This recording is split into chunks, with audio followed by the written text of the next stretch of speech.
Okay, this time I'm going to check the brake fluid in this vehicle to see if it's still in good condition or if it's already at the end of its useful life, since the brake fluid also needs to be changed.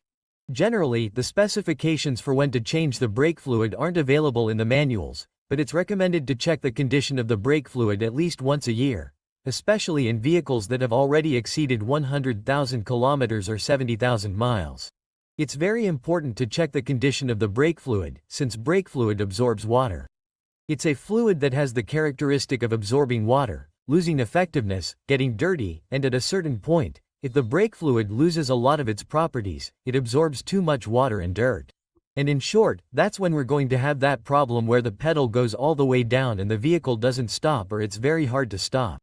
So, that's why it's very important to check the brake fluid, especially in older, second-hand or third-hand vehicles that have already covered more than 100,000 kilometers or 70,000 miles. In the case of this vehicle, for example, this vehicle has already reached more or less 140,000 miles, which is what it's doing, over 170,000 kilometers, and the fluid already looks quite old. And now we're going to check the condition of the brake fluid and change it if necessary. So, here we have to open the lid. Hopefully you can see it on camera. But here it tells us the type of brake fluid that can be used. It says that you can use .3 or .4. That's what the lid tells us here. The manual says .3. The lid gives us the option of using if .3 is not available. That's very important information. Here I have already removed this part here, since this one has to be removed carefully, straight back. I have already removed this strainer and there is the brake fluid. I am going to zoom in. As you can see, at first glance the condition of the brake fluid does not look very good, so it seems that this fluid is the original fluid. It is most likely no longer working, but now we are going to see how we can find out exactly if the fluid works, if it is still usable, if it is already at the end of its useful life, or if it definitely needs to be changed urgently. So, to check the condition of the brake fluid, we have three main methods. The first is the visual method, because simply checking if we see that the brake fluid is like this or blacker or dirtier. The most advisable thing to do as a precaution is to change it, since brake fluid is like this. It is a light color, transparent, and so, visually, brake fluid that is already at the end of its useful life will usually look like this or worse. The other two options are, for example, using a tester like this one. This tester takes a triple A battery. Here, as you can see, it takes a battery, that type of tester, and on the other side it has some test tips. We insert the tester, and the tester tells us if it is in perfect condition, if it is in good condition, if it is already at the end of its useful rise, or if we need to change it urgently, depending on the degree of humidity or the percentage of humidity in the brake fluid. Since, the greater the amount of humidity in the brake fluid, the greater the chances are that it will lose its properties and start to boil inside the system, and cause the aforementioned problems of bubbles inside the system, or that the fluid boils inside the system and we cannot stop the vehicle. The other method is to use test strips, which are these. These test strips are exactly like this one, except that I already ran out of these. Basically, there is one strip in each of these little sachets. We take out a strip, put it in the fluid, and depending on the color of the strip, we compare it to the scales, which will tell us the condition of the brake fluid.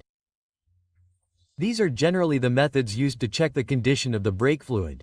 So, in this case, I'm going to use the tester. It tells us 0%.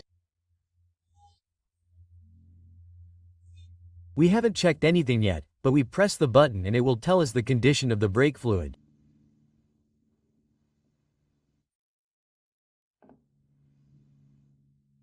As you can see, the scale reaches 2%, which clearly indicates that this brake fluid already has a considerable percentage of moisture. It still holds up, but it is already at the end of its useful life. The most advisable thing to do here is to change the brake fluid. If the scale fills up to 4, that means we have to stop the vehicle and change the brake fluid immediately.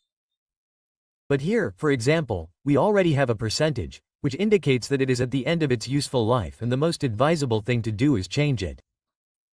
Another important point is that it is highly recommended to cover here with cloths or protection, since this liquid is very corrosive and can potentially damage the paint.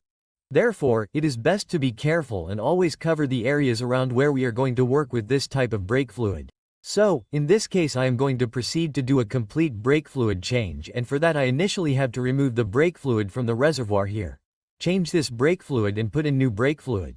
I also have to remove the brake fluid from the entire system, and for that I have to go to the bleed port of each and every one of the tires. And as for the order that must be followed to remove the old brake fluid, obviously we first have to start with the reservoir where the master cylinder is. Remove the old fluid and put in new fluid. As for the tires, the order of the tires may vary. It is best to check the manual directly. It will tell us exactly what order to follow. For this specific vehicle, what it asks for is to start with the tire closest to the master cylinder, then the front passenger tire, then the rear passenger tire, and finally the rear driver tire. To extract the brake fluid from the reservoir here, we can use a large dropper. It has those large droppers that have a pump on top, and we are going to extract the fluid. We can use one of those. We can also use a giant syringe. The idea is to extract as much of the old brake fluid as possible in order to put in new brake fluid. The other option is to use a vacuum pump. I use this vacuum pump, which is very useful to me, not only for extracting fluid, but for many other functions. It also bleeds the brake system. In this case, I'm going to use this.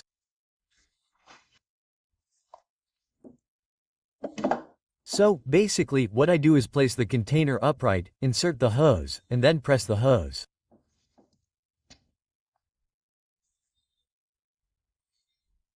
It creates a vacuum, and the old fluid starts to fall into the tank.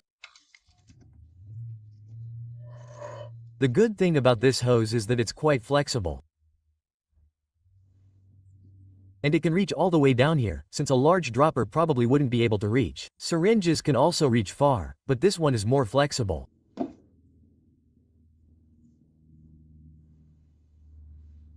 I don't have to go overboard.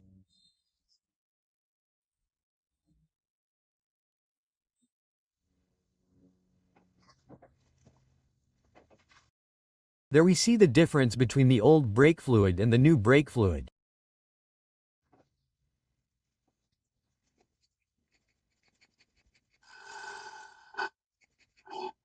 Okay, next I'm going to add new fluid.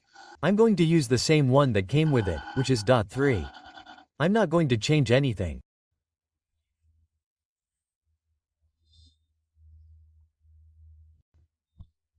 So, here I'm going to add all the way to the top, all the way to the maximum. And as I mentioned, it is very important to constantly check the level as the old brake fluid is extracted from the bleed port of the 4 tires. As you can see there, I have already marked the maximum and minimum scales. So, I am going to cover it so that dirt does not get in momentarily, at least with the cover on. And now I am ready to start removing the old fluid from the system. I am here at the front tire on the driver's side, and what I am going to do is I am going to start removing the old fluid. In this case, I am going to use this vacuum pump, which in my opinion is the best method to remove old fluid from the system, since only one person can work with this pump. It is quite easy to use, and apart from that, since we are applying a vacuum, we are simply respecting the normal flow of brake fluid, and what is done is connect the vacuum pump here to the bleed port. Of course, a wrench is used to loosen the bleed port. Vacuum is applied, the bleed port is loosened, and the pump will start extracting it. We are going to start extracting the old fluid. And we are going to do this until all the dirty fluid comes out of the system and the lines. When clean fluid starts to appear here, it means that we have bled this part of the system, and we have to repeat the process on the rest of the tires. That is basically what is done. Here is the pump. Vacuum is applied here. I usually work with less than 20 inches of mercury. I do not like to go above that. I applied 20 inches of mercury maximum. With that, the fluid comes out normally. We respect the normal flow of fluid, which is from the master cylinder outwards. And apart from that, this method is the one I like the most because it is very difficult for air to enter the system. Since we are always applying vacuum here, it is very difficult for it to enter the system, but it has the disadvantage that you have to buy the vacuum pump. The other method, where one person is pressing the pedal and the other is opening the bleed port here, that method is free, But you need a helper, and, apart from that, it is easier or more likely for air to enter the system if there is any mismatch between what the person pressing the brake is doing and the person here opening and closing the bleed port. But both methods are correct. Both methods can be used. As for the vacuum pump, I bought this vacuum pump a long time ago, like 10 years ago, I think. It has already lost its original hoses. Here, for example, I had to adapt this hose that has actually worked quite well for me. This is a vacuum hose, but I think it is better than the one I had before because it has more flexibility. These vacuum hoses are very resistant, but these usually come with this type of transparent hose. This type of pump, I think it currently costs around $30 or $40, more or less, but they are very useful. They are useful for many things here in the vehicle, to do these jobs, to extract different liquids from the different tanks in the vehicle. They are also very useful for testing vacuum hoses, to test vacuum solenoids. The truth is that I use this type of pump a lot and it is useful for many things. There are also other vacuum pump systems that are a little larger. There are also others that connect to the compressor air and it is much easier. You do not have to press anything, you simply connect them to the compressor air and with that it transforms it into vacuum and it is easier. There are different options, but anyway, right now I am going to use this option. As you can see, I have this adapter. There are other ports that are smaller and I only use the hose that is thinner. So, here you have to put a key in the bleed port and you have to connect this. First, you have to apply a vacuum and then you open it and we're going to start sucking out all the old liquid. Obviously, first it's very important when you're going to use this type of equipment to test to see if you can maintain the vacuum to reduce any possibility of it going into the system. Here, for example, I'm going to cover it and if everything is fine, it should maintain the vacuum. There I put 15 inches of mercury and as you can see it holds up fine. There are no leaks in the system. So this pump is ready to work. So I'm going to put it in a comfortable place. This has to be like this. And I'm going to connect it here. These pumps come with different adapters.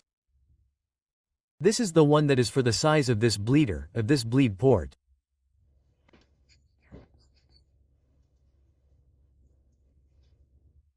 So, here I start to open the bleed port and there I start to apply vacuum.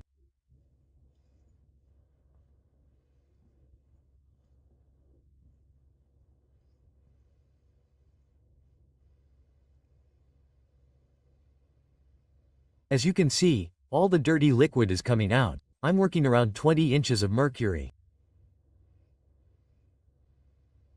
That's where all the dirty liquid is coming out.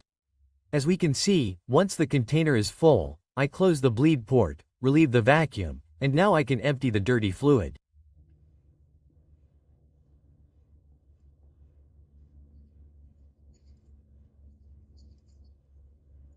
It's full now.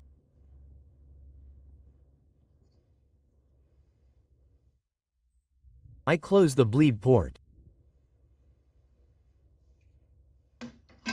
It's always good to have claws or something down here so it doesn't fall on the ground.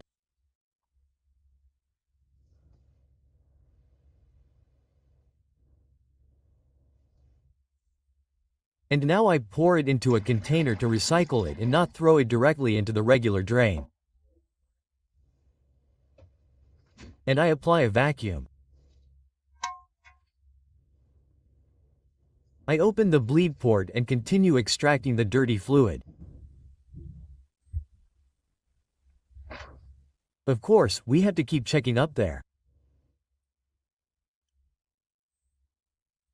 That the brake fluid level doesn't drop too low.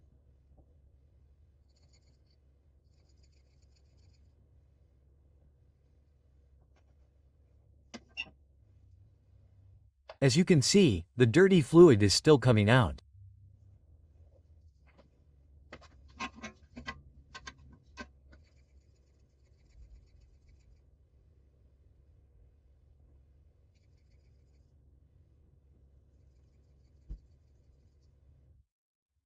As you can see, we now have clean fluid and now it's time to close the bleed port.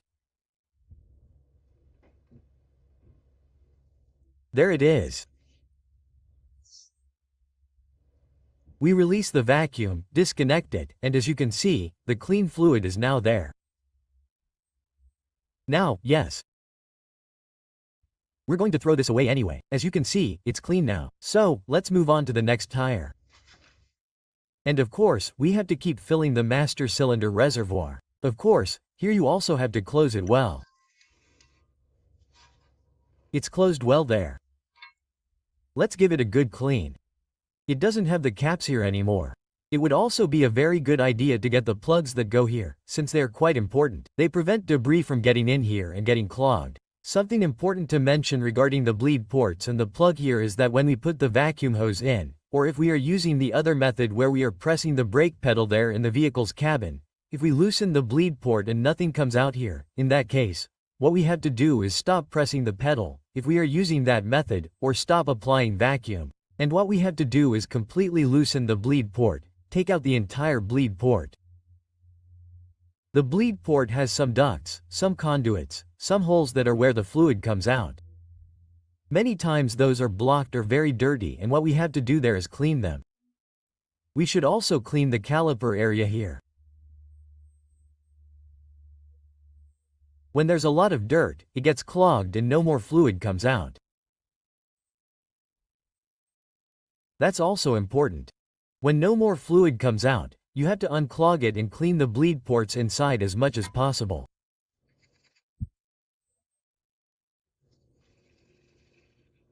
Okay, now I'm going to repeat the process on the rest of the tires.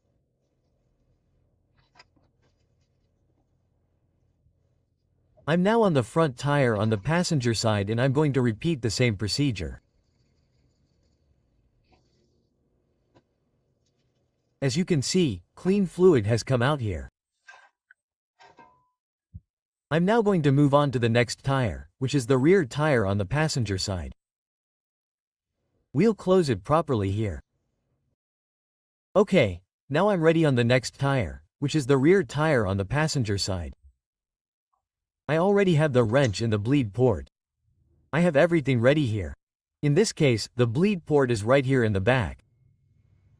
This is where the bleed port is. Okay, I'm going to do the same thing. I'm going to connect the adapter here just like there in front, except that it's here in the back. There it is. The procedure is going to be exactly the same.